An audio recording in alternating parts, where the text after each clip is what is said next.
Hello friends, मैं हूँ आयुष और आप मुझे देख रहे हैं फेबल एजुकेशन पर। तो आज अपने फिजिक्स के chapter number 1 light refraction and refraction का लेक्चर नंबर 3 है। इस लेक्चर में हम पढ़ेंगे spherical mirrors and their properties. Spherical mirrors की क्या प्रॉपर्टीज़ होती है, तो आइए शुरू करते हैं। स्फेरिकल मिरर्स की प्रॉपर्टीज़ जानने से पहले अपन को कुछ स्फेरिकल मिरर्स के बारे में जान लेना चाहिए।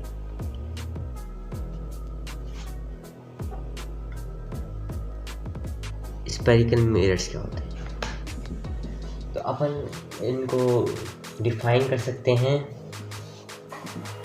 द मिरर्स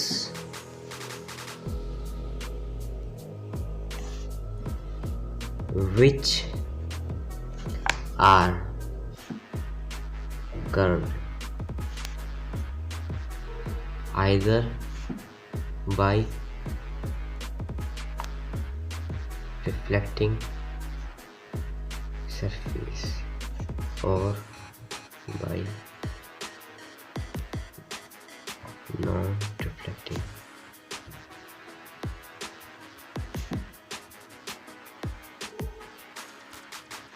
जैसे कि भैया अपन को स्फेरिकल मिरर ले रहे, तो ये कर्व्ड होना चाहिए रिफ्लेक्टिंग या नॉन रिफ्लेक्टिंग सरफेस से। जैसे कि ये स्फेरिकल मिरर है, ये रिफ्लेक्टिंग सरफेस की तरफ से कर्व्ड है और ये नॉन रिफ्लेक्टिंग सरफेस है। वैसे ही अपन इसे बना सकते हैं। ये भी वही हो गया, सेम मिरर हो गया। और दूसरा अपन लिख सकते हैं लाइक दिस। ये नॉन रिफ्लेक्टिंग सरफेस से कर्व्ड है और इसको अपन ऐसे भी बना सकते हैं। तो ये स्फेरिकल मिरर्स होते हैं जो या तो उससे होते हैं कनेक्ट कर्व्ड रिफ्लेक्टिंग से या नॉन रिफ्लेक्टिंग से। तो अपना पहला स्फेरिकल मिरर आता है concave mirror. Concave mirror. Concave mirror को बताने से पहले मैं आपको बता दूं कि आप कृपया करके हमारा चैनल सब्सक्राइब कर ले, उसे लाइक करें और शेयर करें ताकि ज़्यादा से ज़्यादा बच्चे फ्री में पढ़ पाए। तो शुरू करते हैं। कॉनकेव मिरर क्या होता है, और लिख सकते हैं spherical mirror. Spherical mirror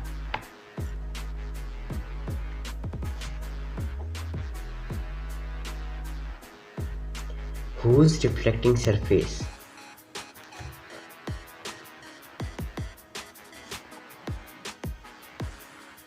is curved inwards।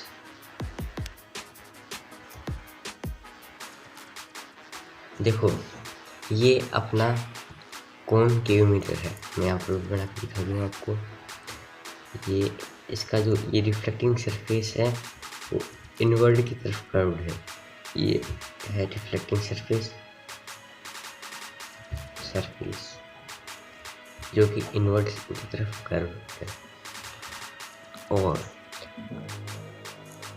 अगला अपना आता है कॉन्वेक्स मिरर। तो कॉन्वेक्स मिरर क्या होते हैं,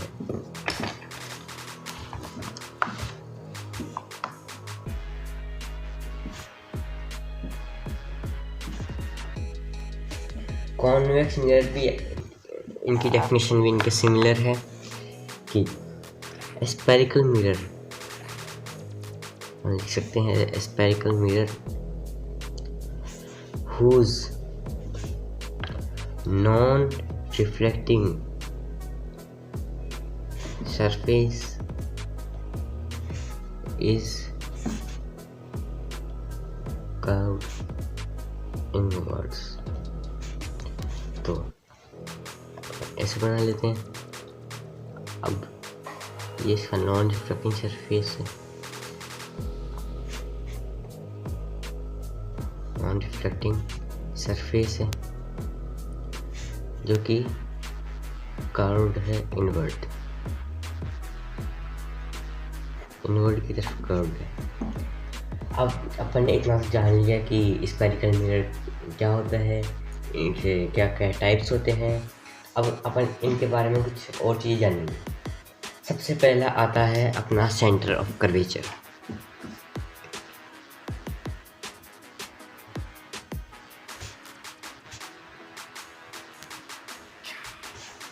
सेंटर ऑफ कर्वेचर ये क्या होता है? अपन इसको डिनोट करते हैं सी से। फिर अपन ने इसे सी से डिनोट कर दिया, लेकिन हमको पता नहीं क्या है, तो अपन इसका पता करते हैं क्या है ये।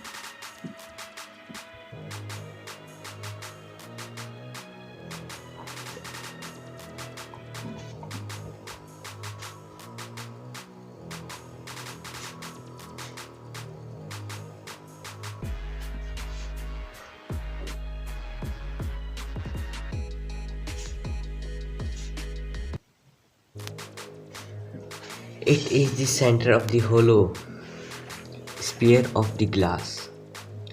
ये सेंटर है होलो स्फीयर का ग्लास का। Which is part of spherical mirror।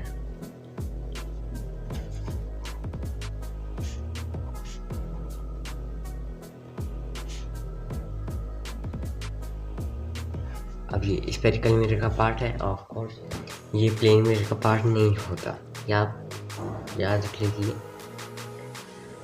तो ये हो गया अपनी इसकी डेफिनेशन। फिर अब इस सेंटर ऑफ कर्वेचर से रिलेटेड इसका भाई आता है रेडियस ऑफ कर्वेचर।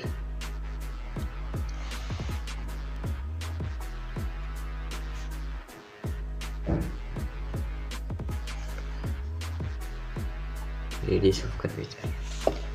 अब जैसा कि इसे अपन ने सी से डिनोट किया, तो वैसे ही इसको अपन आर से डिनोट कर देते हैं, डिनोटेड बाई आर। और अपन इसकी डेफिनेशन लिखते हैं, it is the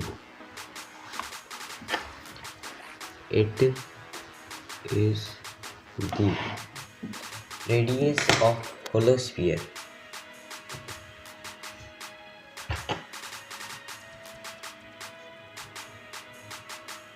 of glass which is part of spherical mirror।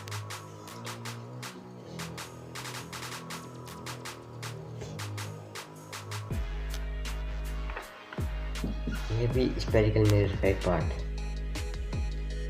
अब अगला अपन लिखते हैं पोल। तो लिखेंगे पोल। What is pole?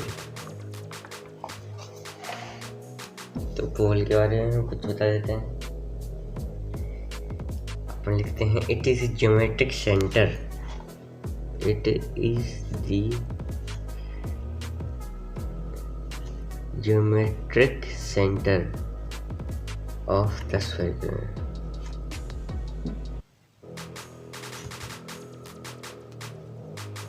जैसे कि इसको डिनोट करते हैं पी से। और जैसे कि ये ज्योमेट्रिक सेंटर क्या होता है हम ये देखते हैं। तो अपन ने ये को ले लिया अपना concave mirror.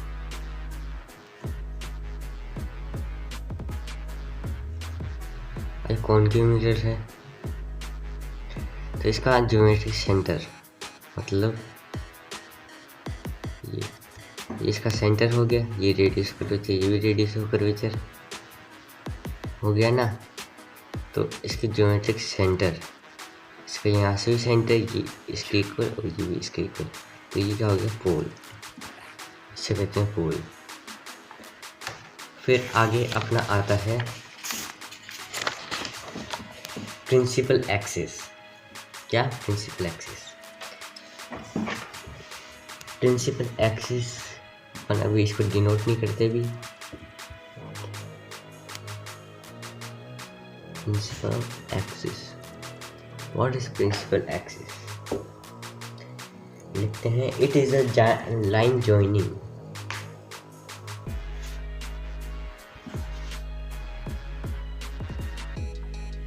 It is the line joining the center of curvature.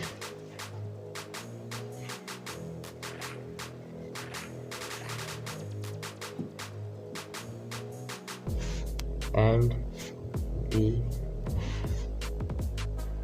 pole of the mirror.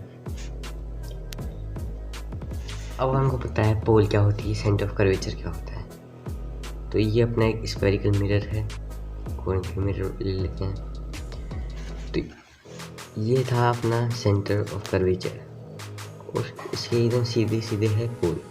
तो जो ये लाइन ज्वाइन कर रही है इसको ये अपन बोलते हैं प्रिंसिपल एक्सिस। ये सिर्फ इतनी ही नहीं होती, ये पीछे भी होती है, बहुत लंबी होती है, इन्फिनिट। अब अगला अपना आता है फोकस।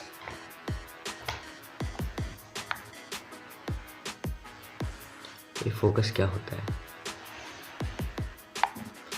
फोकस इसको अपन वैसे कुछ डिफाइन तो नहीं कर सकते, लेकिन अपन कर सकते हैं कि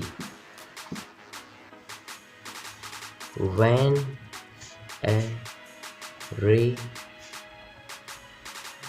parallel to the principal axis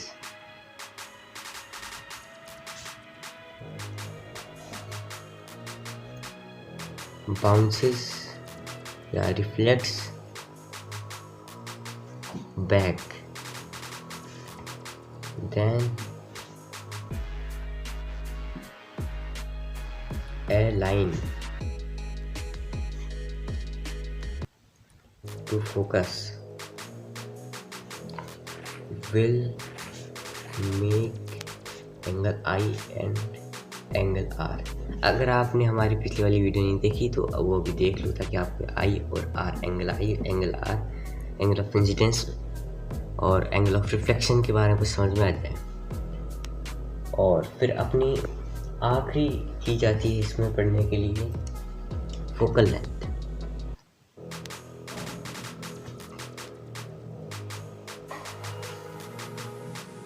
focal length अपन से लिख सकते हैं the distance from pole, the distance from pole to the principal focus, इसको हम प्रिंसिपल फोकस भी बोलते हैं, is called focal length।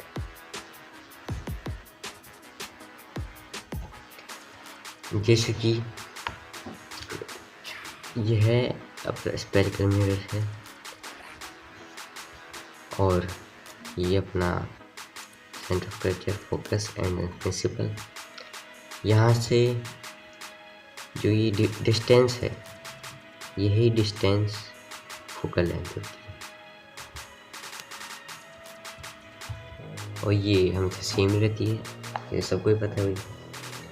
तो अपन लॉज ऑफ इमेज फॉर्मेशन पढ़ेंगे, क्या क्या लॉज होते हैं ये हम पढ़ते हैं।